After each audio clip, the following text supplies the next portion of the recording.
Mike Tyson and Jake Paul fight. It'll be the biggest fight in all of boxing history. Who will win? Will Mike Tyson make a humble return and a menacing entrance back into the boxing game at the age of 58? Or will Jake Paul proclaim himself as the guy who defeated an old guy? Find out on this episode of the Bad Content Show. Well, you're about to find out because you're watching the episode. Well, here is your answer. The fight was a fucking shit show.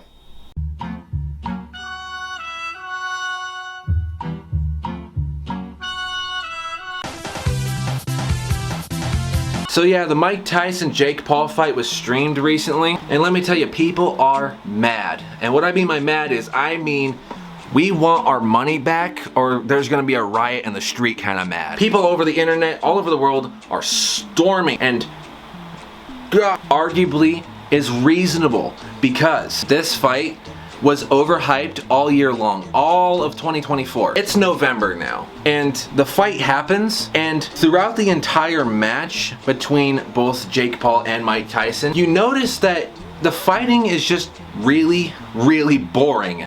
He's turning into a boxer. Yeah, good shot. In his arsenal. If you look back on Mike Tyson's boxing history, you'll come to realize that the dude doesn't necessarily play nice.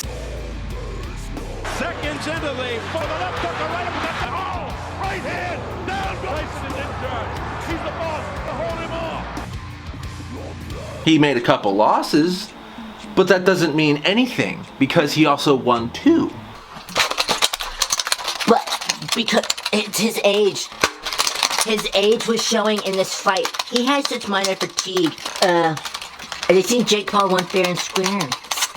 That is just like a small percentage of the people who have a smooth brain believe that the fight was like fair and square between Jake Paul. But I haven't even like started on Jake Paul yet. Jake Paul has a reputation of ripping off his own audience. Jake Paul ripped off his fans in 2017 over merchandise. He also doxed Post Malone. I think we forgot about that, but it happened. And was there an apology?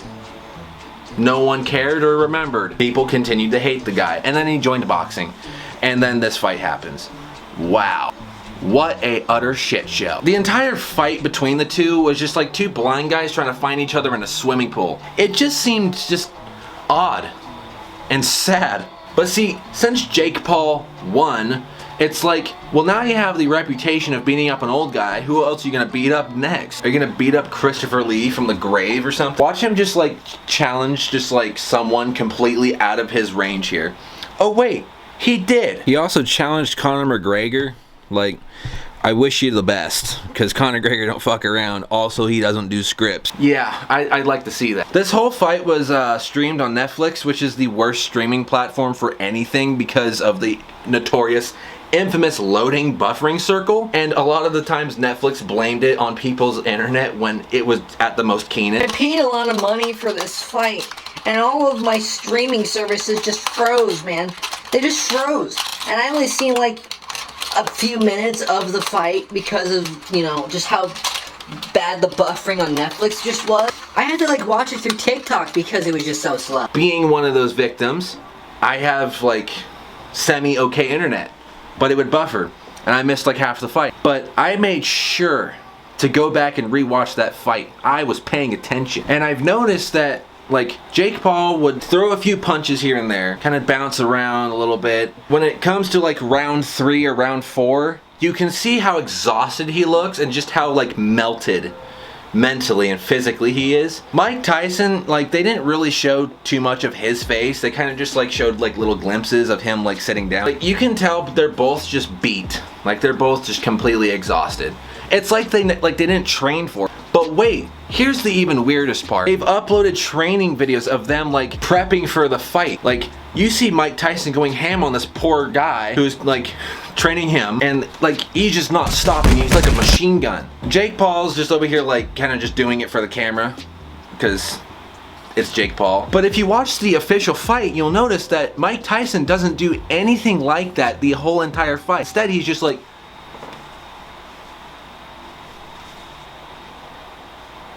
The entire fight. Like, it has nothing to do with age, because watch the training videos. Seriously, we've paid attention. We were like, damn, he's gonna annihilate this blonde guy. I just feel bad for the people who actually showed up to that event. Like, they paid thousands of dollars just to even get into that arena and watch that fight. They sat through that.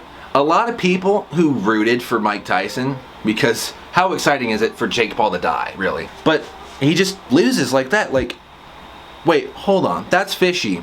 Jake Paul's been fighting for like 2 years. Mike Tyson fought when Jake Paul was like a child. You know what I'm saying? Dude has a set of skills that not a lot of people in the world have. But just this fight, I mean, causes just like defeat. I'm a little confused here. And in an interview, Mike Tyson said that he doesn't really care about his legacy. I don't care if you don't care about your legacy. How about win and put up a good fight? But see, that's not even the case here, because it turns out recently someone released on X the script of the fight. And yes, it's real. It's a real script. And I'm going to read it to you just a little bit. Round 1. The opening bell rings and Tyson, showing flashes of his old form, immediately stalks forward with his signature bob and weave style. Paul maintains distance, circling the ring cautiously. Tyson lands a few jabs, but Paul's youth shows in. His superior mobility, Paul connects with a quick 1-2 combination before. Retreating Tyson's timing appears slightly off. His punches a fraction slower than in his prime. That took like 5 minutes for me to read, and I had to make a lot of cuts. I'm sorry. But see, that's just the fucking thing, because that's what happened during that fight. Like, word for word, that's almost just like too accurate. And the fact that it had to be scripted just shows just how bullshit it is.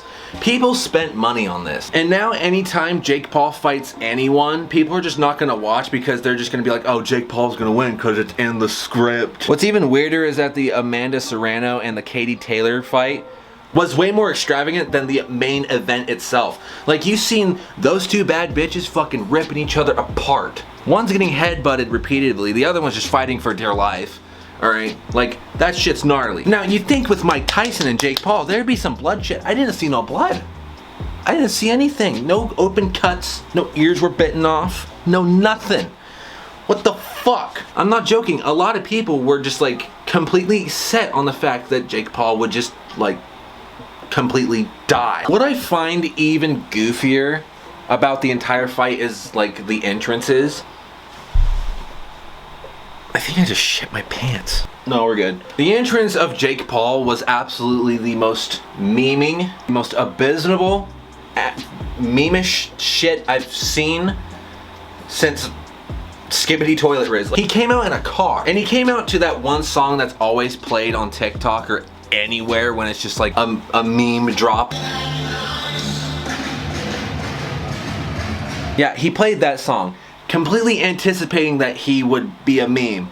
And he's so majestic, he's totally gonna win. He's like Jesus, he's walking on the water all the way to go beat the devil's ass. Duh. And Mike Tyson over here walking out to a Jay-Z song, which is like the least toughest music that you can walk out to. Now, see, here's the thing, okay? Mike Tyson looks like a bad bitch here. You think, oh my god, my wrinkles all of a sudden turn into smooth skin. I feel so young watching Tyson going back into the ring. Nope. Nope. No. Now, a lot of people were thinking that it was a build-up fight. It was one of those fights where the guy is waiting for his opponent to get tired. So he's wearing him out. Because if you... Jake Paul was hopping throughout the entire entrance. Like, dude was just jumping. He was jumping like he was jumping in jump rope. And Mike Tyson's just over here just like... What I've noticed throughout the fight is that both of them got tired. But I've realized after watching a few of Jake Paul's fights, because I had to do a little bit of research, and I noticed Jake Paul's stamina is really shit. Really, really bad. Like, he got tired really fast. But that never gave Mike an advantage. Why? Because it wouldn't be in the fucking script. It wouldn't be on the written paper. I'm starting to think elections are real after watching that shit. Come on. If we're just gonna rig boxing now, Why bother even bothering? And so yeah, not only Jake Paul has a reputation of beating up a old guy who wasn't anticipating on going back into boxing because he didn't care about his legacy, he now has a reputation once again of ripping off his audience. Well done, Jake Paul, you did it again, you fucking bastard.